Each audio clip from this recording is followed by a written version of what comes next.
Hey guys, today I just wanted to show a quick little prototype that I made for calculating the launch angle for a projectile. So what this is supposed to do is it's supposed to take an initial location, and then wherever you click on the map is going to be your target destination, and then knowing the initial velocity of the projectile, we want to be able to calculate the angle that it has to take to land at the designated spot.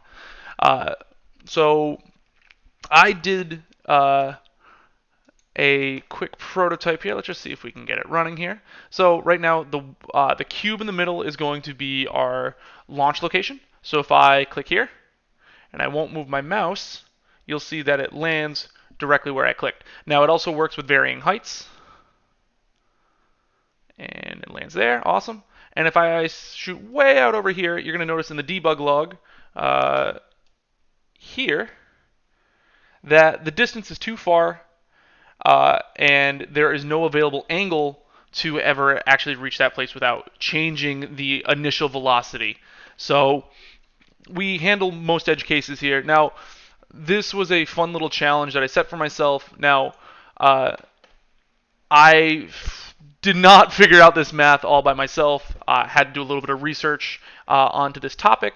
And so I ended up coming across this guy right here, Michael Beeson, and he goes over how this is calculated. Now, really what I was most interested in was the equation that he has here, right? So we have the unknown angle, so 2 times the unknown angle subtracted by the phase angle is equal to the arc cosine of so he uses a here, but it's actually just going to be compounded out to being the gravity times x squared, so the distance squared, over the initial velocity squared.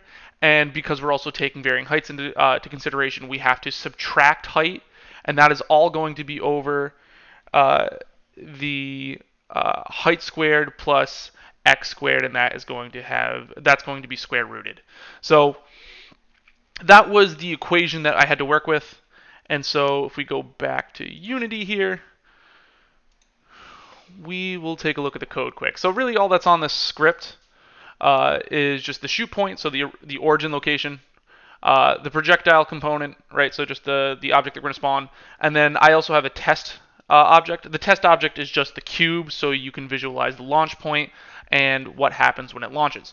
So when you click, it calls a function, and then it just calls shoot.hitPoint. So hitPoint being the location that you clicked. So just running through the logic really quick, we have a start location, which is our shoot point's origin. X is going to be the distance from our shoot point to the desired location, but in this case, we want to ignore the Y value because we just want distance on a 2D plane. We do not want to consider this in 3D space just yet. I'm going to store gravity, so we'll just take the physics.gravity and grab gravity. We are then going to determine the height delta. So the start location minus the target location will give us that. We then want to calculate the phase angle, which is, as it says here, the arctangent of the delta x and the height delta. And then we want to change this so it's actually we're working in degrees. From there, we want to do the first step of the equation. So E1 is just equation part 1. It was just shorthand for myself.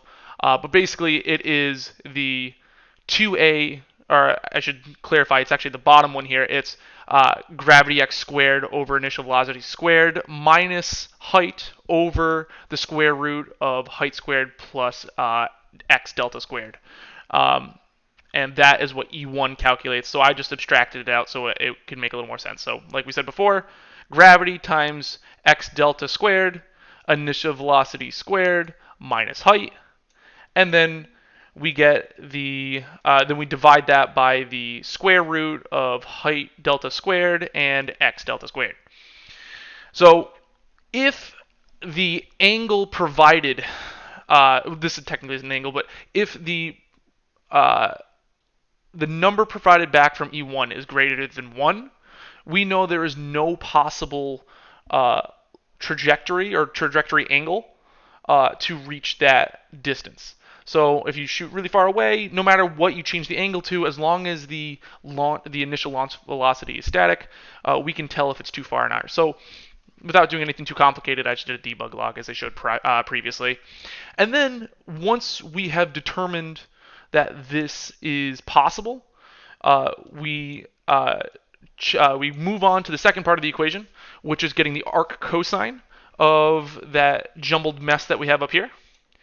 Uh, Again, we have to make sure it's from radians to degrees because we're working with arc cosine. So we add the phase angle and then divide it by 2. So if we go back to the equation really quick, all of this equals 2 times the unknown angle minus the phase angle.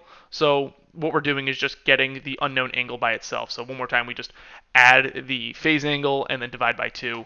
And then we have the E2, which is the second part of the equation. And then from there, we instantiate a game object. We take the projectile, we move its transform, and then we tell the transform, hey, I want you to look at this position, right? So the idea being that we want to rotate the object when it shoots. So if we go to Unity and we start this up really quick and we shoot, you'll notice that the square up here, the cube, rotates ever so slightly. And the reason for this is that the z-axis here, right, is actually the launch angle that we're choosing from. So transform.up becomes the calculated launch angle that determines where we're going to go. So again, we found the calculated angle, and then we rotated the cube accordingly. And the cube is just a visualization of what we're doing with the sphere at runtime, just so you can see where it's calculated. So if I shoot here, here, there we go. You can see it comes up and then down, and you can see the angle that we initially set it at. And from there, we just created an impulse force because we only want to generate that force in one frame, not over the course of the launch.